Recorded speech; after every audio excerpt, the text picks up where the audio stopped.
10 makhluk mitologi terkenal dalam agama Islam. Hello Indigo Friend, agama Islam pertama kali muncul pada abad ke-7 dan setelah berkembang ke seantero jazirah Arab, orang-orang yang baru masuk Islam masih mewarisi pengaruh dari mitologi Arab pra-Islam, pra-Yahudi dan pra-Kristen dalam memahami ajaran Al-Quran maupun hadis Nabi Muhammad. Apapun istilahnya, terminologi mitologi mungkin dirasakan kurang tepat karena sesuatu yang disebut di bawah ini diceritakan keberadaannya oleh kitab dan hadis. Namun dalam agama Islam, ketika mitologi itu bersinggungan dengan masalah akidah, dia harus diyakini sebagai bentuk keimanan. Berikut adalah 10 makhluk mitologi yang terkenal di dalam agama Islam. Tapi sebelum lanjut, jangan lupa untuk dukung terus channel ini dengan cara subscribe, klik like dan juga share ke teman kalian agar mereka tahu apa yang kamu tahu. Terima kasih.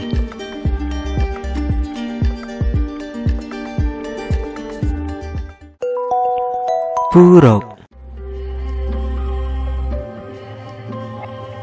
Buruk adalah makhluk tunggangan Nabi Muhammad SAW dari Masjidil Al-Aqsa menuju Mi'raj.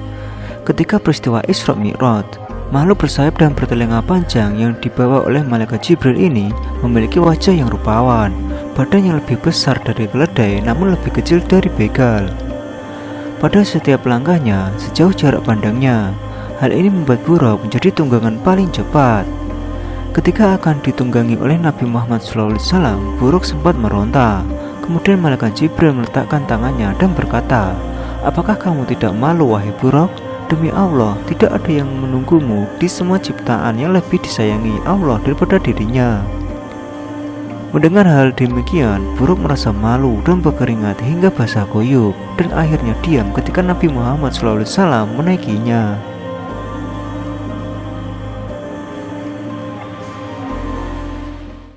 Dabat Al-Ard. Dabat Al-Ard adalah sebuah frasa yang berarti binatang buas atau monster yang muncul dari perut bumi. Dalam Islam, binatang ini sebagai salah satu tanda sebelum datangnya hari penghakiman. Binatang ini akan keluar di kota Mekah dekat Gunung Sofa. Setelah peristiwa matahari terbit dari barat, ia akan berbicara dengan kata-kata yang fasih dan jelas. Dabat Al-Ard ini akan membawa tongkat Nabi Musa dan cincin Nabi Sulaiman. Ibnu Jurayj mengatakan bahwa Ibnu Zubair menjabarkan binatang ini dengan rinci. Kepalanya seperti kepala kerbau, matanya seperti mata babi, telinganya seperti telinga gajah, tanduknya seperti tanduk rusa jantan, lehernya seperti leher burung unta, dadanya seperti dada singa, warna kulitnya seperti warna kulit harimau, panggulnya seperti panggul kucing, ekornya seperti ekor biri-biri jantan, dan kakinya seperti kaki unta. Di antara sepasang persendiannya sejarak 12 ukuran garis lurus.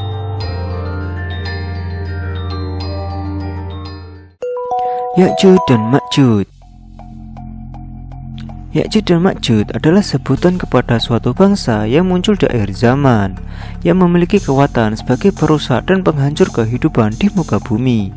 Kisah tentang kaum ini terdapat dalam ajaran agama Yahudi, kitab Kejadian umat Kristen, dan kitab suci umat Islam Al-Quran. Ya'juj dan Ma'juj juga muncul dalam banyak mitos dan cerita rakyat di banyak negara. Ya'juj dan Ma'juj adalah dua bangsa yang sangat besar jumlahnya. Mereka masih keturunan Adam, sebagaimana dijelaskan dalam hadis Sahih Bukhari dan Muslim. Walaupun mereka dari jenis manusia keturunan Adam, namun mereka memiliki sifat khas yang berbeda dari manusia biasa. Ciri utama mereka adalah perusak dan jumlah mereka yang sangat besar, sehingga ketika mereka turun dari gunung, seakan air bah yang mengalir. Tidak pandai berbicara dan tidak fasih, bermata kecil, berhidung kecil, lebar mukanya, merah warna kulitnya, seakan wajahnya seperti perisai.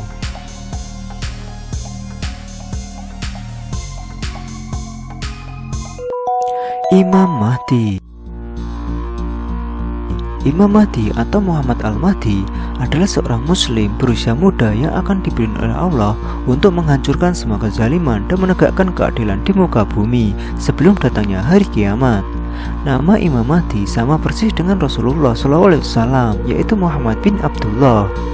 Dalam hadis yang disebutkan di atas, Imam Mahdi akan memimpin selama 7 atau 8 atau 9 tahun. Semasa kepemimpinannya, Imam Mahdi akan membawa kaum muslimin untuk memerangi kezaliman. hingga satu demi satu kezaliman akan tumbang takluk di bawah kekuasaannya.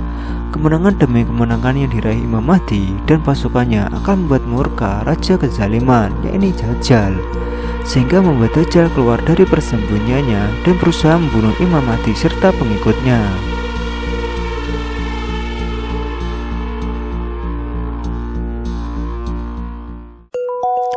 Dajjal. Dajjal adalah seorang tokoh kafir yang jahat dalam epistemologi Islam. Ia akan muncul menjelang kiamat. Dajjal pembawa fitnah di akhir zaman. Menurut al-hadis, Nabi Muhammad SAW bersabda, sejak Allah SWT menciptakan Nabi Adam sampai ke hari kiamat nanti, tidak ada satupun ujian yang lebih dasar daripada Dajjal. Nabi Muhammad SAW mengingatkan kepada para pengikutnya untuk membaca dan menghafal 10 ayat pertama dari surat Al-Kahfi sebagai perlindungan dari Dajjal. Dan kalau bisa berlindung di kota Madinah dan Mekah, karena Dajjal tidak akan pernah bisa masuk kota tersebut yang dijaga oleh para malaikat. Rasulullah juga mengingatkan para pengikutnya untuk berdoa, "Ya Allah, aku berlindung denganmu dari bencana Dajjal." Dia juga menyatakan tidak ada musibah yang lebih hebat daripada bencana yang ditimbulkan oleh Dajjal sejak penciptaan Nabi Adam hingga hari kebangkitan.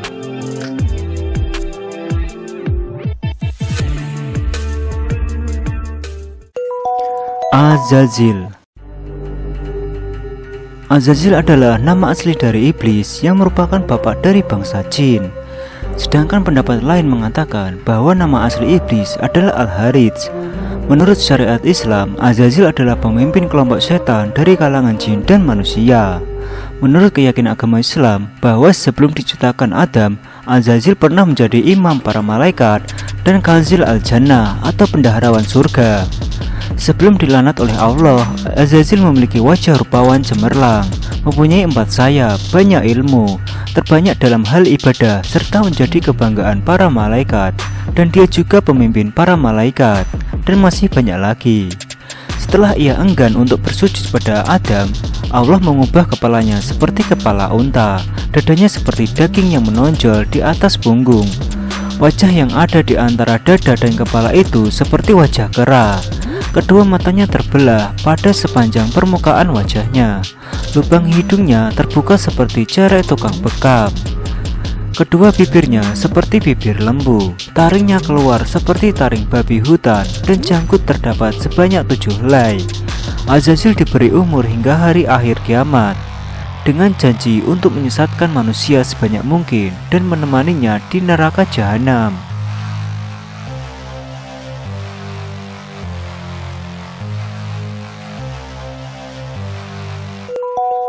Dabbah. Dabbah sendiri adalah makhluk atau hewan yang akan muncul dari sebuah gunung. Makhluk melata yang sangat panjang. Di hadis ada dideskripsikan dia bakal keluar dari gunung dengan kecepatan kuda, dan setelah 3 hari baru setengah badannya yang keluar. Membawa cincin sama tongkat Nabi. Semua ciri-cirinya mirip sama dengan seekor naga.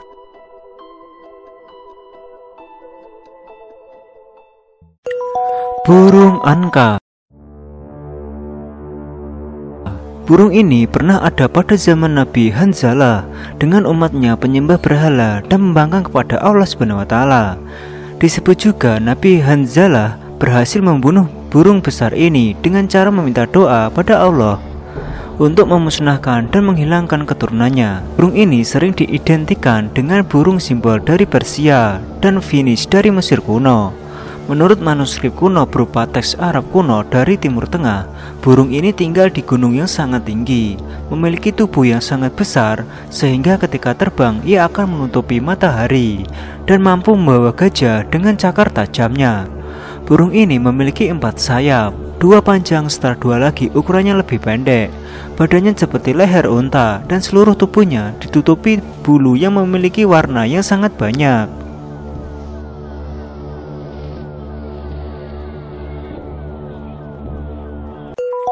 Harisi. Makhluk mitologi selanjutnya adalah Harisi, yaitu makhluk yang berbentuk kalajengking yang sangat besar. Saking besarnya, kepala dari makhluk ini berada di langit ke-7 dan ekornya berada di dasar bumi yang paling dalam. Makhluk ini akan muncul pada hari kiamat dan akan mencari 5 golongan manusia. Malaikat Jibril bertanya pada Harisi, "Apa yang akan kau kehendaki, wahai Harisi?" Kemudian Harisi pun menjawab, "Aku menginginkan 5 golongan manusia. Pertama, di manakah golongan orang meninggalkan sholat? Di manakah golongan minum khamar? Di manakah golongan makan riba? Di manakah golongan yang suka membicarakan masalah dunia di masjid? Dan di manakah orang meninggalkan zakat?" Burung ababil. Jika kamu seorang muslim, mungkin sudah nggak asing lagi dengan nama burung ababil. Diketahui burung tersebut bukanlah satu jenis spesies yang ada di dunia. Namun Allah sengaja menciptakan burung ini untuk menghancurkan kesombongan dan keserakahan Abraha. Dialah sang panglima perang negeri Yaman yang begitu ditakuti pada masanya. Namanya begitu dikenal karena kebengisan dan juga kekuatannya yang dahsyat. Namun, sekuat apapun Abraha, dia tetaplah manusia biasa. Tak akan mampu ia menghadapi Allah. Kesombongan tersebut sontak saja lebur setelah Allah mengirimkan pasukan ababil dari langit. Pasukan Abraha memiliki peralatan perang yang sangat lengkap. Masyarakat Mekah yang ketakutan pun langsung mengungsi ke bukit-bukit. Saat perjalanan Abraha untuk menghancurkan Ka'bah, Abraha rupanya juga merampas unta-unta milik penduduk Mekah termasuk milik Abdul Muthalib. Detik-detik penghancuran Ka'bah pun tiba. Para pasukan mulai mendekati Ka'bah. Namun Abraha mulai merasakan firasat buruk sebab para gajah seolah enggan mendekati Ka'bah. Padahal sebelumnya panglima Yaman tersebut begitu yakin akan mudah menghancurkan Ka'bah. Namun tiba-tiba saja datang jutaan burung dari langit yang menyerang bertubi-tubi. Merekalah pasukan khusus yang dikirim oleh Allah untuk memporak-porandakan kesombongan Abraha serta menjadi bukti kebesaran Allah.